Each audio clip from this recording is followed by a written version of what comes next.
I'm really excited for today's show. We have a special guest with us that will bring some cooking flair to you, some tasty treats, and also healthy, live vegan food. Today we have with us our master chef from the Kemetic Legacy, Heru, Paur, Tehuti, Ptah. So welcome, and I'm glad you're here with us on the show. It's my joy. Folks, I have to say to you that one of the things that really excites us about being able to offer you this show is being able to work with people that we love, people that we know will bring you the kind of information that will be edifying and entertaining. And so when we thought of those sorts of people, pretty much the first name that came to mind was Baba Paur. Because he not only has the rare ability to give you the sort of wisdom that you need at the time you need it, but he's also able to inject the kind of humor that you also need. And so we're really pleased to be able to have him here today. It's my joy. Truly, truly my joy. I'm wondering if you might talk to us about what you have prepared for us today. What do you think we're going to hook up? Well, we're going to start with the foundational food, which is a salad. Because how I serve food at home and when I had my restaurant, I serve food on top of a salad, right? Everything was on top of the salad. I even tell people, put some soup on your salad. Use the soup as your salad dressing.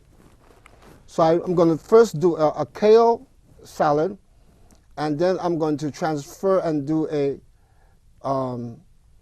salad casserole. If we look at the animals, we notice that they don't cook their food. And when we start cooking food as human beings, is when we start getting sicker. You know? Because we didn't always cook food, because we didn't always use fire for food. The foods that are cooked stays in the body longer than the foods that are alive. The foods that are alive move right through the body, and the foods that are cooked stays in the body longer and putrefies. So it's always beneficial to eat most of the foods that we eat. We eat them raw. However, being that we live in a world that we have been accustomed to eating cooked for so long, I always suggest if you cook your food, put it on top of a salad. You know, that way you have what you call traveling music, because the salad will bring everything out of you, especially this kale. Look at the richness of it. Look at the color of it. You know, it becomes a broom inside of the colon. It sweeps the colon. You know. Can we get a shot of the kale and how it looks here? I'm going to try to put this here so you can take a look at it. Now, and you know, I want to ask you a question about kale. Because when I buy kale at my local store, often I'll see other people buying kale as well. Yes. And in fact, one time someone said to me that they were going to put their kale on, go pick up their kids, and come back for it. Right. And I actually didn't understand what she was referring to, but then I began to realize that she was going to cook this for a really long time. Yes. So how do you do this so that you don't, it might be really difficult to just take it right off your shelf in this form and then decide to eat it just like that? What have you done to it that makes it easily assimilatable? You take the kale, you take it off the stem, the bone. I call it the bone, the stem. Let's see if we can get some bone here for you. You know? And then you take it off the stem, and this here, don't throw it away. Put it aside, and you juice this later on. All right? But you take the kale, and you break it up, and you want to cook it for a short period of time. I told you so we're not using no fire. We're not. We're going to use the lemon juice to cook it. So you take a little lemon juice, and you pour a little lemon juice over it. And then a little olive oil. Now, was there a particular type of olive oil that you'd want to use in this instance? You can use virgin olive oil, or you can use extra virgin. I don't know what extra virgin is. Somebody had to explain to me, because I thought that it was either virgin or it wasn't. I didn't know it was extra, something extra. I was like, but it means the first press. The first press. That's right. what the virgin is. So, and after you take it, then you massage it. While you're massaging it, you're softening it, right? But you have to keep in mind that you're making food for other human beings. So usually when I do the kale, at home, right, I'm into, I wish you bluebirds in the spring to give your heart a song to sing, and then a kiss, but more than this, I wish you love. You know what I mean? So you can put that into the food, because when you're dealing with food, you have to be in a wonderful spirit when you're dealing with food. You can't be getting angry when you're doing food. Like some men and women, when they're cooking for their loved ones. Oh, no, you got to be very, very sweet. So after you do after you prepare it like this, let it sit for more, and then you get your romaine lettuce, and you cut your romaine lettuce. This here, you're saving for what?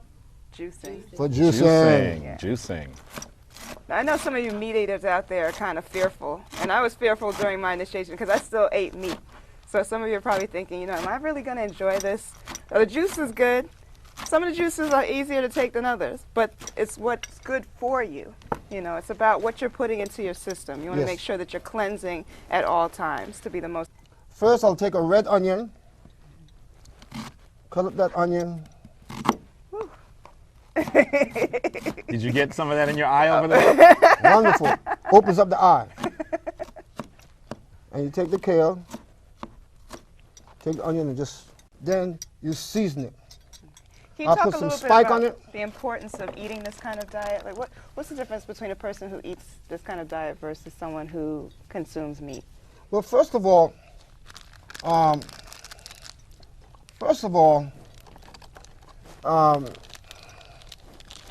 I said before, all the animals that we eat are vegetarians.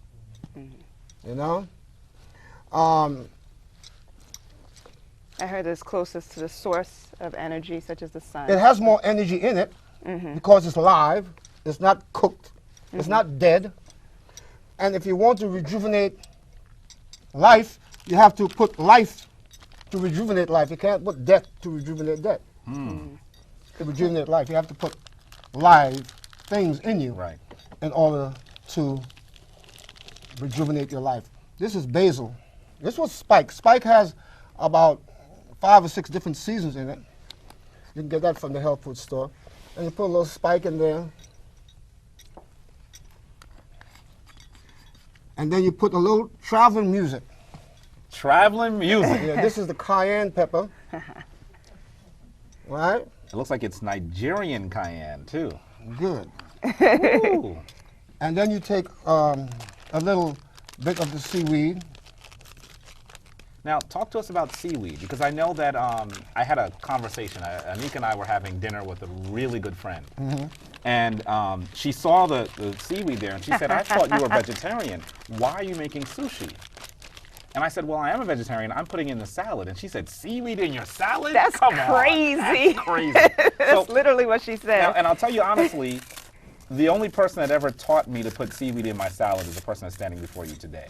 And then in addition to that, I know that one of the reasons why we're even eating salad or eating the sushi or anything is that we're all essentially trying to obtain energy from the sun. We should talk about what this is as well. Right. Brag. Yeah, but in terms of energy from the sun, really quickly, sometimes they say that ancient Kemetic people or ancient Egyptian people or other people around the planet, indigenous peoples around the planet, were sun worshippers. And so I think that to some degree, what we're talking about is the importance of the sun. And this is what they were talking about, the importance of the sun to all life on the planet. And so these greens, what they do is they soak up sun. And I've heard that sushi, it does nothing. This nori does nothing but sit on the top of the sun, on the top of the ocean, and soak up sun all day long. The kind of thing that actually, by the way, Maud has been trying to get me to do for a while. She's telling me that it's time to go on vacation, so we need to soak up some sun. But I've just said that, it's so much cheaper to get her some sushi nori seaweed. And so he feels safe saying that while you guys are here. Well, I have to say while you're here. Now, this is a complete salad.